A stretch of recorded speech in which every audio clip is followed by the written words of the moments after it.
Sugatan ng isang 29 anyos na lalaki matapos na sumalpok ang minamanehong L300 van sa isang sementadong poste sa barangay Paulog, Ligao City, kaninang alas 4 ng madaling araw. Kinilala ang driver na si alias Andrew, residente ng Barangay Sentro Occidental, Pulangi, Albay. Batay sa ulat ng Ligao City Police Station, pinunasan ng biktima ang nag-moist na windshield ng nasabing sasakyan. Subalit hindi agad nito napansin na pabangga na sa nasabing poste ang van na nauwi sa kanyang pagkasugat at pagkagiba ng bakod ng isang pribadong sementeryo sa lugar.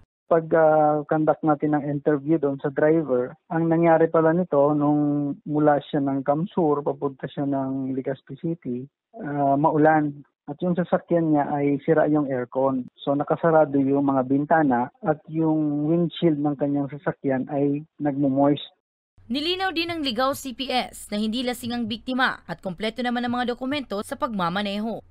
Iwan naman yung company ng kanilang representative na magbibigay sila ng consideration doon sa na-damage. Kasi nga, kahit paano, kahit self-accident, pero may na-damage pa rin. As well as doon sa concrete post, kung sino man ang cable post, parang cable post ang may-ari nito.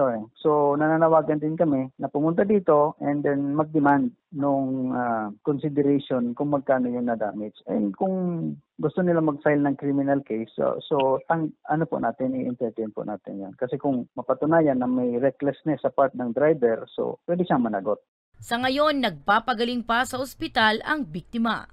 Para sa mga balitang Tatak, Bicol, Danica Garcia.